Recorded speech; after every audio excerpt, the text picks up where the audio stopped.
Have you ever had so much that someone else's suffering ruined your appetite?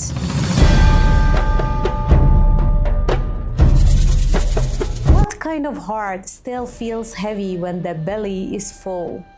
This ancient Persian poem by Saadi from 13th century takes us to Damascus, a city collapsing under famine. Yet it's not the hunger that makes our hero cry. Stay with me. I'm Masi, reviving ancient Persian wisdom to enrich our modern lives. First, let's read Saadi's beautiful poem together. He wrote, "A famine struck Damascus so fierce that even love was forgotten. Hunger had no peers. The sky withheld its gifts from earth.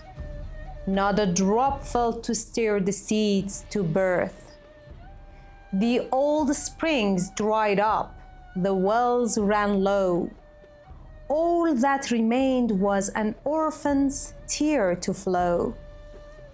If ever smoke rose from a home, it came from a widow's sigh, not from hearth or flame. I saw a tree like a saint, thin and bare, its strong arms drooping, stripped by despair. No greenness on mountain, nor garden delight. The locusts devoured, men looked like the blight. I met a friend, thin as a bone, skin tight. Once wealthy, now lost his strength and might. Though power and riches once filled his day, now famine had taken his crown away. I asked, 'What happened, my noble friend? How did this misfortune your glory end?' He roared, 'Where is your sense, my man? You see this ruin, and still you ask, what began? No rain, no crops, no hope in sight. Even the smoke of prayers lacks height.' I said, 'But you are safe. Why do you fear? The poison harms where there's no antidote near. If others drown in this merciless sea, you have a boat. What difference should it be?' He gave me a look, half anger, half grace, like a scholar correcting a fool out of place. 'Even if I stand safe on the shore, how can I rest while my friends drown evermore? My face is not pale from hunger's sting. It pales from the pain my people bring.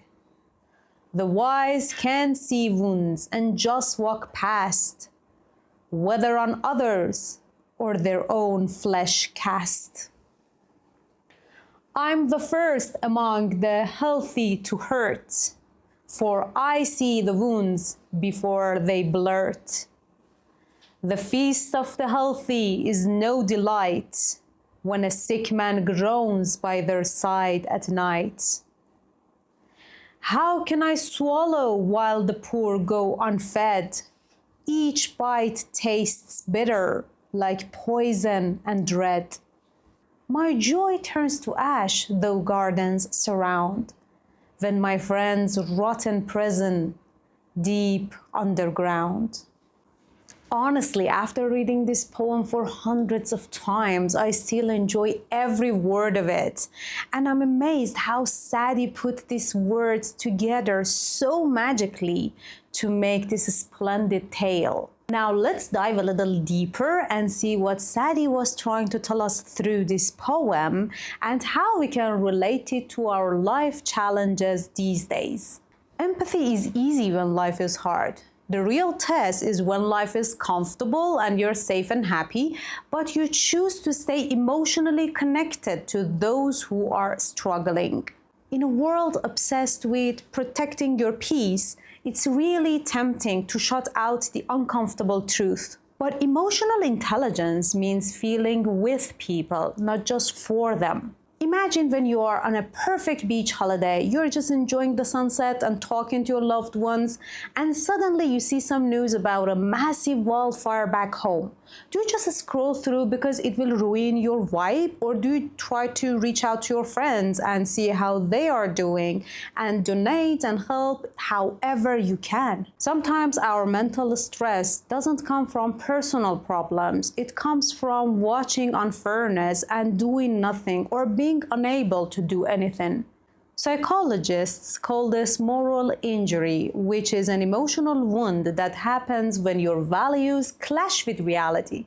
If you ignore this feeling, it can grow into burnout, numbness, and even depression. Facing it is a part of emotional hygiene.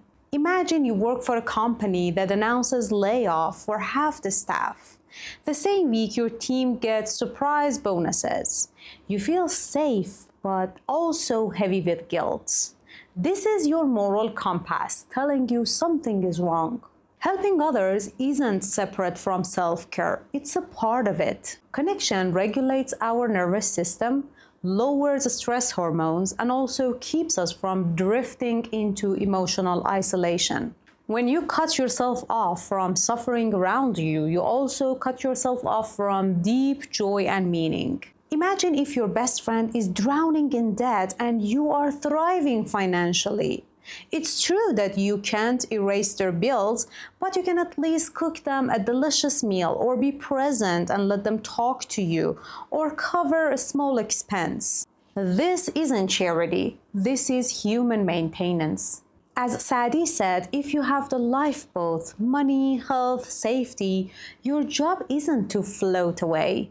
It's to help pull others in.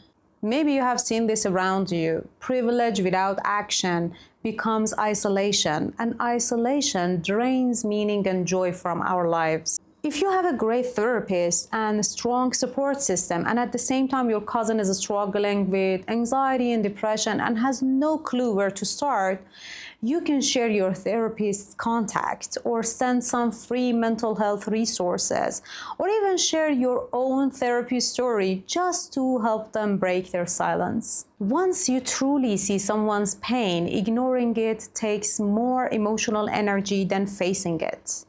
Avoidance is not peace, it's denial. Awareness should lead to small, sustainable action.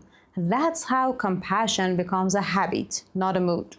Imagine if you pass the same homeless man every day, but one day you stop for a little chat, and after that, every now and then you carry an extra muffin or a cup of coffee just to make them feel better. That one small shift changes your commute and also your outlook. In times of abundance, our humanity is tested more than our hunger ever was. Saadi doesn't ask us to starve. He just asks us not to forget those who do. If this story touched you, like it, share it, and subscribe for more wisdom that speaks to our souls. I'm Masi, reviving ancient Persian wisdom to enrich our modern lives. Until next video, stay wise and stay well.